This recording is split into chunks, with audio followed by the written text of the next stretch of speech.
और ये स्त्री और पुरुष यहां से नहीं बनाए गए, ये ऊपर ब्रह्म स्थान से ही जब कारण कपड़ा पहनाया गया तो वहीं पर इसको स्त्री और पुरुष का कपड़ा पहना दिया, फिर ऊपर से नीचे उतार दिया। सैतल कमल में आए, फिर नीचे आया, शक्ति लोक में फिर नीचे उतारा। जब कारण कपड़ा पहनाया तो फिर उसके नीचे सूक्ष्म कपड़ा पहना दिया, फिर लिंग पहना दिया, और ये स्थूल कपड़ा है। तो ये यहां से कोई परिवर्तन नहीं होता। जो यहां पुरुष है पुरुष है, स्त्री है स्त्री है। हर एक तन में, मनुष्य शरीर में स्त्री अगर और जो शरीर जाएगी तो वहां भी उसको स्त्री तन मिलेगा, नर मादा। तो ये जो मनुष्य शरीर में जब आने वाली सब भोग लेती हैं और जीवात्माएं आती हैं तो उनको स्त्रियों को गऊ होनी और पुरुषों को बैल होनी। इसलिए ऋषियों मुनियों ने सबने ये आपको आदेश दिया था कि बैलों से काम लेना, उनको चारा पानी देना और अपने काम लेना। जो भी आप खेतों में गाड़ी चलाते हो, खेत में हल जोतते हैं, ये सब काम लेना, लेकिन चारा पानी उनको देते रहना और उन बैलों को अपनी मौत मरने देना। ये ऋषियों ने आपको मतलब ये कि आदेश दिया था, और बैलों की भी पूजा कराई थी। जो गऊ थी उससे कहा कि भाई ये इसको ये दूध पीना और मतलब ये इसको चारा देना, इसको अच्छी तरह से रखना, इसको अपनी मौत मरने देना। इसका जब शरीर छूटेगा तो फौरन मनुष्य शरीर में आ जाएगी, स्त्री तन पा जाएगी, बैलों का शरीर छूटेगा पुरुष तन पा जाएगा। अब आप लोगों ने, आपके सामने कोई शिक्षा तो है नहीं कि चलो भाई कोई शिक्षा देश में गांव-गांव में होती हो। चलो हम सभी लोग, सभी वर्ग के लोग इस बात को अच्छी गहराई से कुछ सोचें और समझें, इस पर विचार करें, या हम इस प्रमाण को ढूंढें, तो वो तो आपके यहां कुछ होता नहीं। तो क्या हुआ, लोगों ने क्या कर दिया कि गाय को मार दिया, काट दिया, काट डाला। जब काट दिया गऊ को तो उतनी जो आयु उसकी बची है, मान लो उसको 10 साल रहना, अभी और जीवित रहना है गऊ योनि में, और उसको काट दिया आपने, तो 10 साल वो प्रेत योनि में रहेगी। प्रेत योनि में रहेगी, चिल्लाएगी, रोएगी, भागेगी, दौड़ेगी, भूख होगी, ये सब किसी को लग जाएगी, किसी को कुछ होगा। उधर में बैल को कटवा दिया, मान लो कि वो अभी बछड़ा है, उसको 20 साल तक रहना है और 5 साल हुए हैं तो उसको कटवा दिया, अभी 15 साल बाकी, तो वो 15 साल प्रेत योनि में रहेगा। अब वो 15 साल तक इतना लंबा समय उसमें रोएगा, चिल्लाएगा, भागेगा, दौड़ेगा, तो उसका स्वभाव, उसकी आदत, उस स्त्री की और उस पुरुष की चिड़चिड़ी आदत हो जाएगी। जब उसका वो समय समाप्त होगा तो वो प्रेत योनि से फौरन मनुष्य शरीर में, वो गऊ आत्मा तो स्त्री तन में आ जाएगी और बैल आत्मा जो है वो पुरुष तन में आ जाएगी। अब यहां आकर के तो जो उसके संस्कार पड़ गए, पहले तो उसने 84 बोगी थी पूरी, लेकिन बीच में आपने जो ये काम कर डाला है कि वो बीच में मरवा दिए, तो अब प्रेत योनि में जाकर के वो चिड़चिड़े हुए। अब आपके यहां घर में जन्म लेंगे तो अच्छी आपकी कुटाई करेंगे,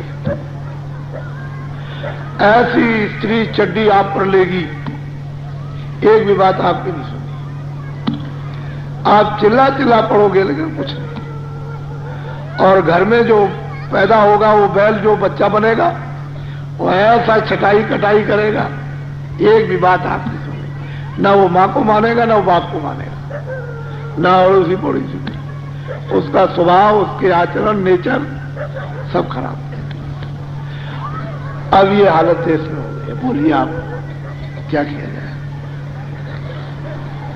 कितने गाय काटी जाती हैं, कितने बैल काटे जाते हैं, और जो उनको भूतियों नहीं मिलती है, उनका जब पीरियड समय जब समाप्त होता है तो फिर इस पिंड में मनुष्य शरीर में आते हैं, नर नारियों के शरीर में। ये सारा ढांचा बिगड़ गया, खत्म हो गया, सब खत्म, कुछ नहीं रह नहीं गया कुछ। वो तो महात्मा अपने परिश्रम से कुछ कर ले तो कर ले, लेकिन बाकी कुछ रहा नहीं। और तुम्हारा दरवाजा सीधा खुल गया वापिस जाने का, नरकों में जाने का सीधा दरवाजा एकदम खुला हुआ है, वहां कोई रोकने वाला है नहीं। और तुम्हारे पास कुछ है नहीं जो तुम रोक लो, सीधा लौट जाओगे तो कितने युग और कितने कल्प तो आपको अभी हो गए, और आगे अब जाओगे तो कितने युग और कितने कल्प हो जाएंगे। वहां 4 खानों 84 लक्ष उन नस्लों में, योनियों में, अर्थात अनेक नरक है नाम के उन नरकों में। फिर ये समझ मिलेगा ही। तो आप तो इस विज्ञान को जानते नहीं, आपको तो कुछ मालूम है नहीं। दूसरी बात यह है कि हम एकाएक अगर लोगों को समझाएं तो उनकी जल्दी समझ में आएगा नहीं। लेकिन अगर क्लास बाई क्लास, दर्जा बाई दर्जा, कि अलीबे का है, फिर 1 का है, फिर 2 का है, फिर 3 का है, फिर 4 का है, लेकिन अलीबे वाले को अगर 5 का पढ़ा दिया जाए तो उसे क्या मालूम, कुछ नहीं। तो ये अपनी पराविद्या है, ये ईश्वरी विद्या है। जो लोग ईश्वरी विद्या को प्राप्त करते हैं उन्हीं के द्वारा ये विद्या मिलती है, और इसको कोई नहीं दे सकता। किताबें विद्या ये नहीं दे सकती हैं, वो तो कमाई होती है, वो तो अपना निजी अनुभव होता है, प्रैक्टिकल। और किताबें तो जिन्होंने अनुभव किया उन्होंने लिख दिया। अब ये मतलब ये है कि पराविद्या, इस विद्या में सब चीजों का बोध होता है, पीछे का भी, पीछे कैसा समय था, कब आगे कैसा होगा, सतयुग में कैसा था, त्रेता में कैसा था, द्वापर में कैसा था, कलयुग में कैसा था, ये सब चीजों का बोध होता है। वहां एक शीशा लगा हुआ है, बहुत स्वच्छ और साफ। उस शीशे में जब देखा जाए तो सब दिखाई देता है। जैसे आप शीशा देखते हो तो अपना मुंह दिखाई देता है, ऐसा ही शीशा लगा हुआ कुदरत का, नेचर का शीशा लगा है, और इतना चमकता है कि उसकी यहां कोई महिमा नहीं हो सकती। ये हिंदुस्तान की सब बत्ती लगा दी जाए तो कुछ नहीं उसके सामने, कोई कुछ भी इनमें प्रकाश नहीं है, वह ऐसा दर्पण है। ये है हमारी पराविद्या, ऋषियों मुनियों साधु संतों की। ये पराविद्या इन दिनों में, इन 40 वर्षों में इतनी रोंदी गई, इस पर इतना पर्दा डाला गया, और इस पराविद्या की इतनी निंदा की गई है, इतना गाली और गलौज लोगों ने कराया कि जैसे मालूम होता है कि हमारे देश में ये चीज है ही नहीं। और इसी धर्म भूमि को, कर्म भूमि को भोग भूमि बना दिया। तो लेकिन ये विद्या हमेशा रहेगी, ये तो उसका सेंटर मध्यस्थ भाग है, तो यहां तो मतलब ये कि रहेगी, इसको कोई लोप नहीं कर सकता। अभी आपने प्रार्थना सुनी थी कि वहां कोटन सूरज चांद सितारे, तो कोई यहां की बात तो है नहीं, ये ईश्वर की भी बात नहीं है, ब्रह्म की भी नहीं है, पार ब्रह्म की भी नहीं, वहां का वो तो सत्पुरुष है, वो न कभी यहां आता है और न कभी आएगा। उसकी जो नुमाइंदी, जो शक्तियां हैं, जिनको उन्होंने अपने दरबार से निकाल दिया,